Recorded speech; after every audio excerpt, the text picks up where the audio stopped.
I held on to a lot of secrets from a lot of people. I mean, I wasn't ever going to talk about what I saw at work to anybody. I didn't really want to become a nurse. I wanted to be a doctor. I wanted to take care of people that were needing help that wasn't probably in the traditional mainstream. People around me kept saying, you should try nursing. I really wanted to do end-of-life care. I wasn't the nurse that wanted to deliver babies. I wanted to actually take care of people at end of life, which made me the oddball in my nursing school class, I'm sure.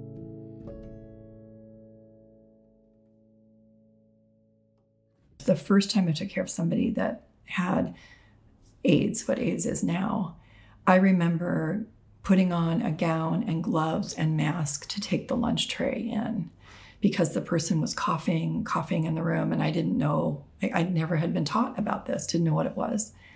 And I remember one of the docs at the time saying, Margo, you don't need to do that. You don't need to do that. And I said, can you just show me what I need to do and why?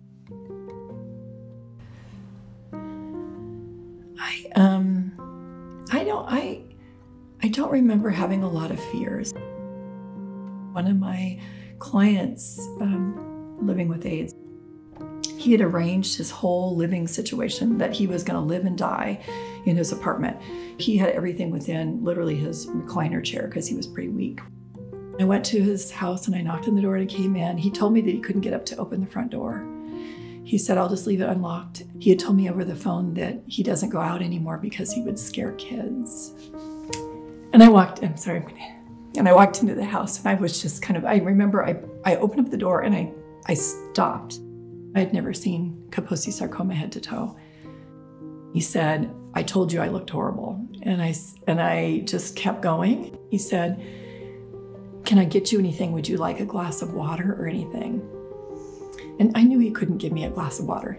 He wanted to know if I was going to drink the water out of the glass. That if it was a test to see if I was going to be there, if I was going to be too fearful. And we stuck with each other during his illness until his death.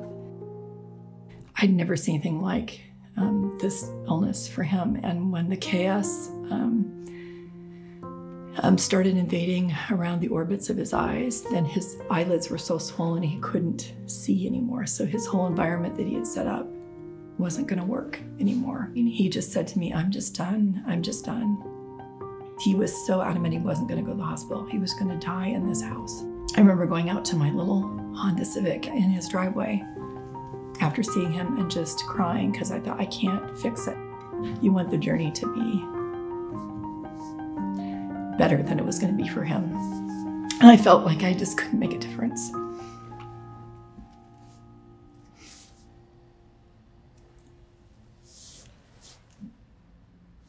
After he died, his family sent me a card and they sent me a picture, a photograph that he had taken.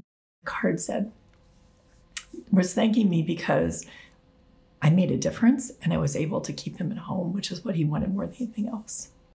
He taught me a lot. His name was Tom.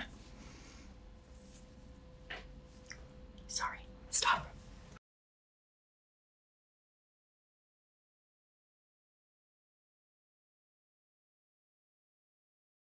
I kept saying, we need to have a place. We need to have a place where the nurses and all the staff, that there's consistency, that people want to take care of them.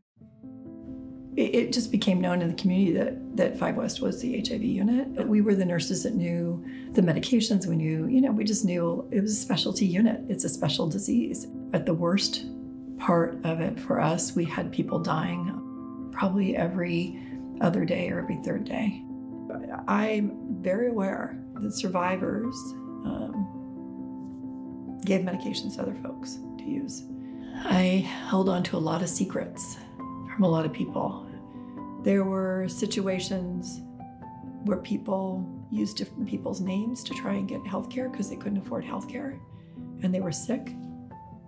There was desperation in people stockpiling meds so that if they got sick enough they could end their life before there was death with dignity, where we didn't have universal health care. How does anybody in their 20s have a nest egg to retire on, live on $300 a month and figure out how they're going to pay for their meds.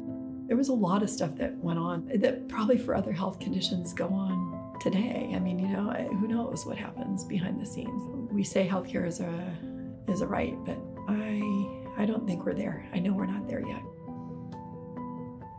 It was the time in my nursing career that I was most proud of my nursing. I was most proud of not only the work that happened on 5 West, but I was also the most proud of the advocacy that we did in the community to have services, to actually have healthcare change the way they did things. And it wasn't me, Margo, doing this. It was a group of us that did this interdisciplinary group from all different agencies that we worked together, that we said, we need a Medicaid waiver for people to be able to go home. So we need exceptional care rates for Bailey Boucher. We need an AIDS prescription drug program so people don't die without having their meds. There were so many things we needed to do that we did together. Go down to Olympia and testify. It was a sense of community that I hadn't experienced before.